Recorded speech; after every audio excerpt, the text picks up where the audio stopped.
Ladies and gentlemen, welcome back to the analysis of YOLENO TV. I hope you're well from wherever you're watching this channel. Now, after a lot of pressure on the Ugandan authority, Bob NJAGI and his colleague Nicholas OYOO. Bob NJAGI and Nicholas OYOO, who were abducted in Uganda more than 38 days ago, have been released. So, story has been shared by many people coming up with different theories and so many push and pull on how Bob NJAGI was going to be released.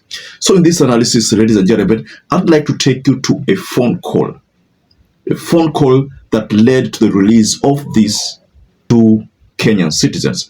But first and foremost, ladies and gentlemen, of course, you know there have been a series of activities that led to the release of Bob NJAGI. It was not easy. It must have come from the pressure from Kenya. But above all, I want us to go back to the 72 hours ultimatum was delivered by the US through the Tanzanian embassy. Now, in that message, which I must admit that many of you have castigated me about because I did not share it in my previous video when I was talking about the issue of Tanzania. I'm going to share it in this analysis because it is also being linked to this sudden release of Bob NJAGI. Because according to that message, we were told that the issue here was US was very much concerned about the political prisoners. Release the political prisoners in 72 hours, or we cut ties, we cut trade deals, and there were going to be a lot of benefits which Tanzania was going to lose. So I'm trying to link that with what has happened in Uganda. But first and foremost, ladies and gentlemen, allow me to take you through a couple of reactions from Korir Singoi, the Minister of Foreign Affairs, Bobi Wine. Then we have some couple of reactions from LSK. We've seen a couple of them, so I'm just going to sample a few so that we get to understand what really took place. But first and foremost, I want you to listen to this video. We came here to Uganda. We have two brothers, Bob NJAGI and Nicholas OYOO. Many officers in charge of that will not speak until what if it was their children? Do you remember there was one Mr. Muturi? He used to be one of the, I think, cabinet secretaries. A time where it came and his child was abducted. Do you remember? In Kenya? You remember the way he made noise, called the president, called what? Why can't you do the same for people, for other people? Bob NJAGI has been missing. Nicholas OYOO have been missing. Because people do not understand the EAC, East Africa Community. They have a right to enter any nation in East Africa. In case you are not aware, we don't need visa.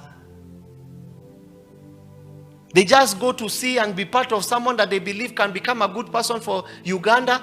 They can no longer be traced. How many days? Over 20 days, I think. We no longer know.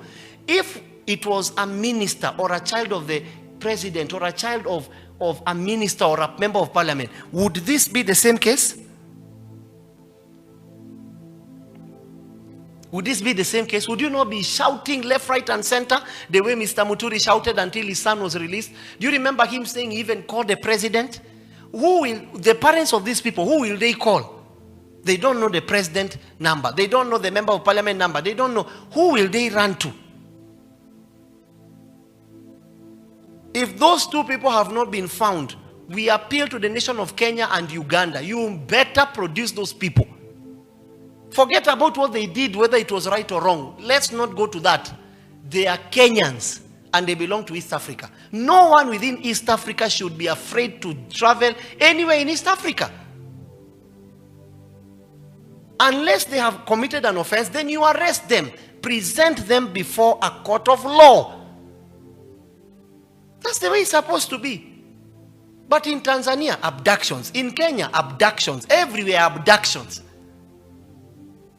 Everything is just about abductions. You have no good works.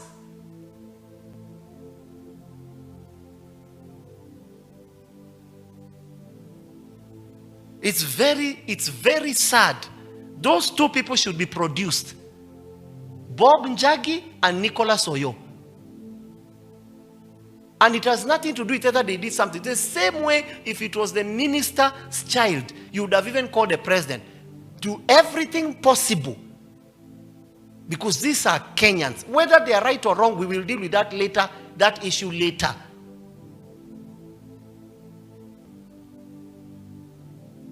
Those two Kenyans that have not been found, I don't know if they have or not, they must be produced.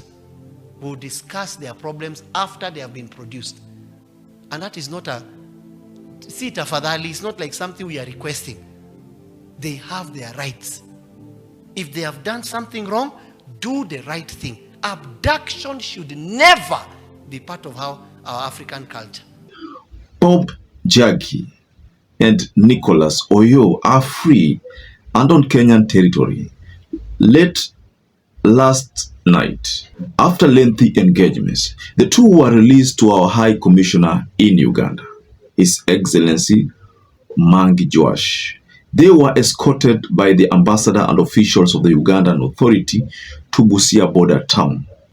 Now, then there was also a reaction from someone, political leader Bobi Wine from Uganda, and he says, after 39 days under incommunicado detention and torture, our Kenyan brothers Bob NJAGI and Nicholas OYOO have been dumped at the Kenya-Uganda border at Busia border by the Museveni regime. They are now headed back to Nairobi. I have just spoken to them and they have told me that they were being held by Museveni's son at Kasenyi military barracks. They were being interrogated about why they came to Uganda and ended our manifesto launch in Jinja. You can imagine under that 9 days, the judiciary came out boldly and justified this criminality instead of pushing the criminal regime to produce them. Like we have said many times, Uganda is under a complete military dictatorship. No wonder this dictatorship is being transplanted in other countries of the region. We all have a duty to free Uganda from this despot, and the rest of East African will be free. Welcome back, brothers. Pole sana, aluta continua. And then he shared a picture of Bob NJAGI and Nicholas OYOO there. You can see on just below there. As you can see, this post was shared around 10 or 9 a.m. November 8th. Now, yes, that is what's happening. There are some couple of reactions there, but I'm going to take you through the reactions later. Then there is one from Amnesty Kenya. And Amnesty Kenya says, welcome the release of Nicholas OYOO and Bob NJAGI last night after 38 days of their enforced disappearance. We extend our appreciation to the Kenyan and Ugandan governments at the highest level and immediate former president of Kenya for their cooperation towards their safe return. We thank their families, Free Kenya movement colleagues, human rights defenders, journalists, diplomats, and active citizens who have tirelessly campaigned for this movement. Let this moment signal an important shift towards upholding the human rights of East Africans anywhere in the East African community. We are facilitating their transfer to Nairobi and will give details of their arrivals for family, friends, and comrades to meet them. Okay, so this is what was shared by Amnesty Kenya. And then there are a couple of reactions there. But the last one I want to take you through is from the LSK president. Now, LSK president says, Vocal Africa and Amnesty Kenya welcome the release of Nicholas OYOO and Bob NJAGI last night in Busia after 38 days of their enforced disappearance. We extend our appreciation to their families, Free Kenya movement colleagues, human rights defenders, journalists, ministries of foreign affairs in Kenya and Tanzania, and all active citizens who have tirelessly campaigned for this movement. Let this moment signal an important shift towards upholding the human rights of East Africans anywhere within the East African community. We are facilitating their transfer to Nairobi and will give details to their arrival for family and friends and comrades to meet them. Now, after all those reactions, those are confirmations that Bob NJAGI and Nicholas OYOO are free. But what really happened? Earlier on, I shared a certain message, like I was telling you about the US on East African countries, specifically Tanzania, release political prisoners. This issue must have been indirectly directed to Uganda to also do the same. And Bob NJAGI and Nicholas OYOO were one of the political prisoners who are in custody, incommunicado, no communication. They were just there, given media blackout, total communication blackout. Nobody can reach them. They could only reach the people who had abducted them. And we are told about something. It's a secret that came from Bobi Wine, that it was Museveni's son. I don't know, but Bobi Wine has alleged a very grave. We are going to still continue getting more details, and probably Bob NJAGI, OYOO, they will communicate about this matter. If at all it is true that Nicholas OYOO and Bob NJAGI were held by Museveni's son. I don't know, but that is what has come from Bobi Wine. Now, ladies and gentlemen, I just wanted to listen to this couple of videos regarding this incident. Yoweri Museveni, Kaguta Museveni. Unajua jina bibi yako ni kama mamangu, Janet. Sikiza vizuri. Kuna wazazi, kuna watoto wanawahitaji, kuna mabibi ambao unahitaji conjugal rights. Nataka kusalimia Museveni ya kilugha yao. Museveni jebareko.